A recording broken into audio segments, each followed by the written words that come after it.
It might be helpful if I made some changes to my remote's maintenance laser to do spot repairs. That would be a welcome improvement. My combat effectiveness could be better sustained, providing an advantageous arrangement. And my miniature counterpart would finally be able to pull his weight in a fight.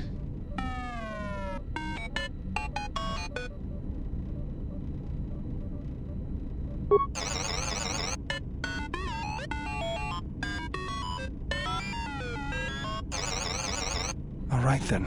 I'll work on it when we get back to the Hawk. There.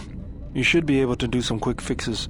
You won't be able to perform serious repairs, but you should be able to patch up any broken droids.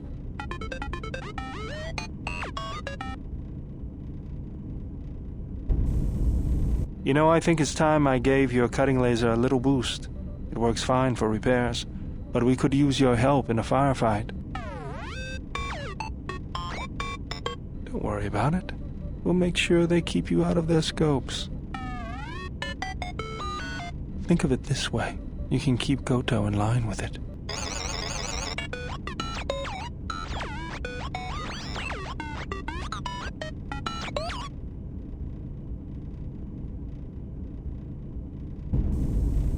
If you've got some time, I'd like to see what I can upgrade for you. Yes, I do have a few moments to spare for your work. I would like to know what he is doing here, though. He helps me out with repairs. That isn't a problem, is it? I suppose not. Perhaps in working on my circuitry, your assistant will learn something about how a fully functional droid is constructed. Just ignore him and let's get to work. I would appreciate that. Our group has little in the way of time to spare, and I would not want to delay you from your other duties. Right. Let's get you open. See what you can do. I have to say, you are put together quite well.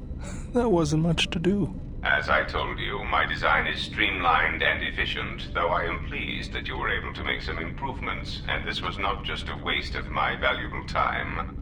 There were a few things from my remote that I was able to integrate into your construction. I see. Well, thank you. I'll let you get back to your work.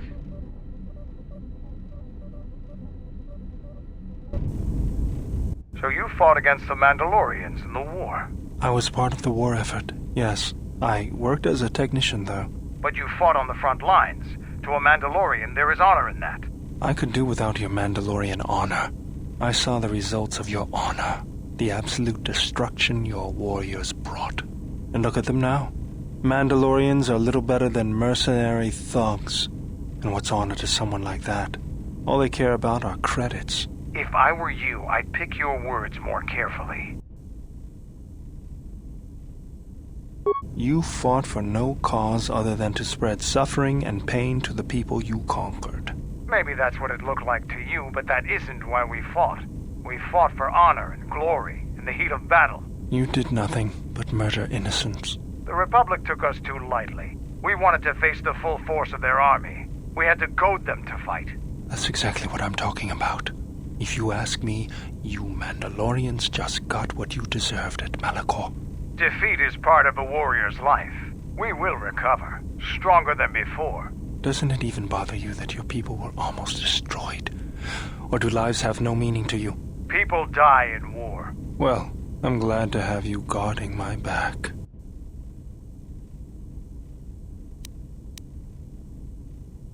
Fine by me.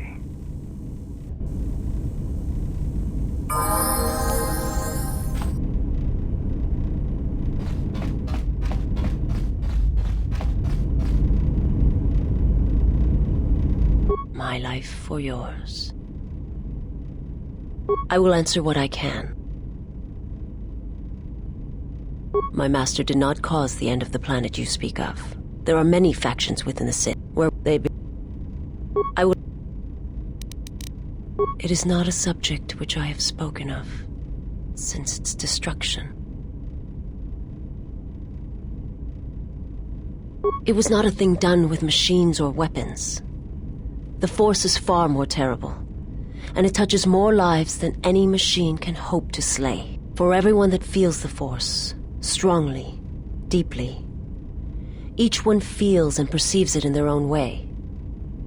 You have strengths, whether you know it or not. And my master has his. His power is great, and it comes from hunger. He is a wound in the Force, more presence than flesh. And in his wake, life dies, sacrificing itself to his hunger. And those who feel the Force strongly are beacons to his hunger. My people, my planet, would have been attacked in time. It was inevitable. Yet we could do nothing about it.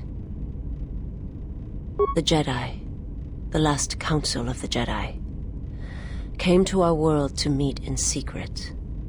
They hoped that perhaps among our people, they could achieve the clarity to see what was striking them from the darkness of the galaxy. They succeeded, but only in bringing him from the outer regions. And KOTOR, with my kind, with the Jedi upon its surface, could no longer be ignored. And my people died, and the Jedi died, and there was no one left, only me.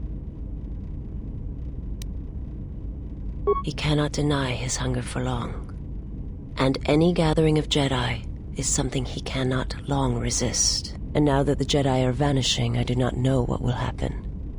Perhaps he will grow strong enough to eradicate all life, merely with his presence. I will...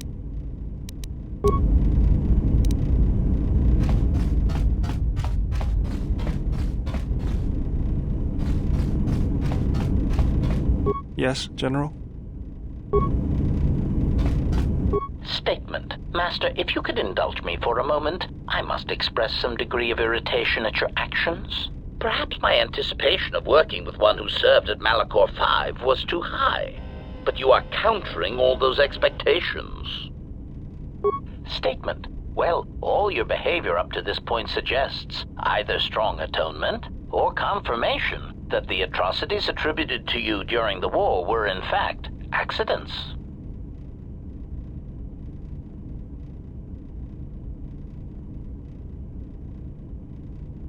Statement. I suspected as much, Master. There are few who would discuss such things with an assassination droid, and that is perfectly understandable. I mean, what use is there for communication in a galaxy such as ours? Understanding might be achieved, or sympathies might be gained by such callous acts. You are right to remain silent about your past. I have seen the damage that repressing such things brings, and it is far preferable to share such traumas. Answer. Why? Because your actions then and now are related, and I feel I need some context. I confess to being somewhat needy that way. Statement. Sometimes, Master, it is difficult for meatbags to step back and gain some perspective on death and its importance in their insignificant lives. Explanation. You see, Master, assassination is such a versatile tool. I have seen the removal of a single target have far-reaching consequences for a nation, world, even a galaxy. The repercussions of even the smallest lives, whether dead or alive, can have profound implications on history. But surely you realize this. Statement. Why your own life, Master? Your single life changed the face of the galaxy, of history itself.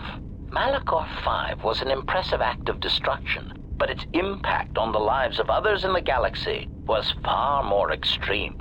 I mean, Master, you brought about the death of the Mandalorian race. I doubt they realize it yet, but you dealt them a blow from which they will never recover. Retort. Oh, Master, I am attempting to justify nothing, merely making an observation. Nothing would change the fact that I derive pleasure from ending the lives of others. I was only trying to bring death and its impact to your attention.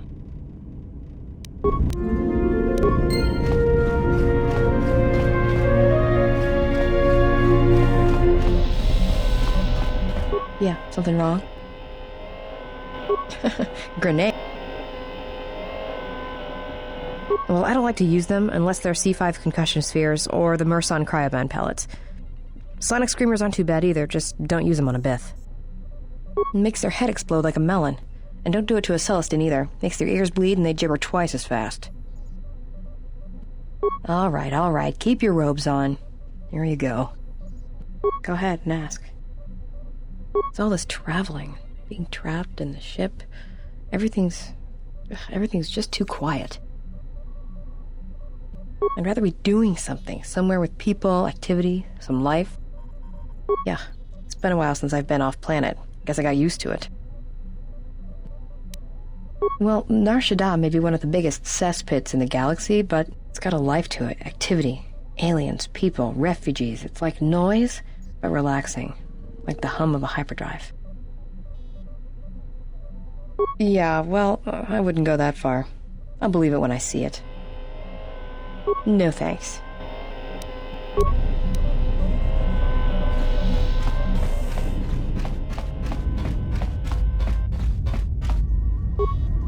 Something up?